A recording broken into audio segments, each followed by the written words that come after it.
ते तुमच्या जगामध्ये उघडं करून दाखवण्याकरता आम्ही या ठिकाणी आलो.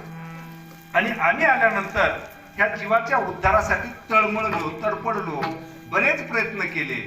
असं सगळं काही झाल्यानंतर मात्र तुकोबरायांना वाटलं की ह्या जीवाला काय उपदेश द्यावा. अनेक अभंगाद्वारे त्यांनी उपदेश दिले, अनेक गोष्टी सांगण्याचा प्रयत्न केला.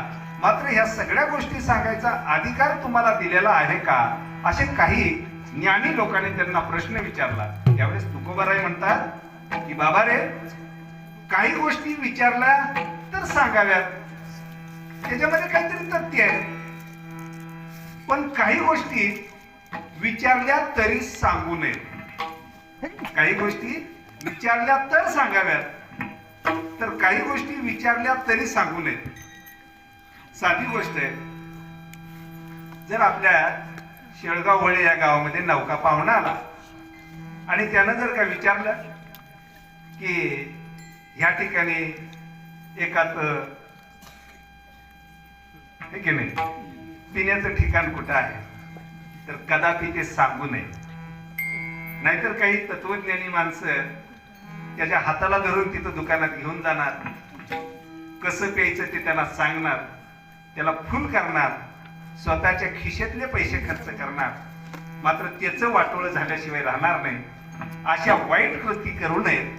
म्हणजे काही गोष्टी विचारल्या तरी सांगू नयेत. काही गोष्टी विचारल्या तरच सांगाव्यात. समजा एखाद्या वेळेस लग्नाची बैठक त्या ठिकाणी बसलेली आहे आणि लग्नाच्या बैठकीमध्ये जर पाहुण्यांनी स्वतःहून काही विचारलं की मुलीकडे काय आहे, मुलीचं घर कसं आहे, जर विचारलं तर सांगावं. तीही कसं सांगावं, मुलीच्या हिताचं सांगावं. नाहीतर तिचं वाटोळं होईल असं कधी सांगू नये. म्हणजे काही गोष्टी विचारल्या तर सांगाव्यात. पण काही गोष्टी अशा आहेत नाही बापा हो, की ते न विचारता सुद्धा सांगाव्या वाटतात. ज्या गोष्टीमुळं जर न विचारता जर काही गोष्टी सांगितल्या तर त्या गोष्टीनं आमचं काही हित होणार आहे का, आमचा काही उद्धार होणार आहे का? जर तसं असेल ना तर त्या गोष्टी सांगाव्या.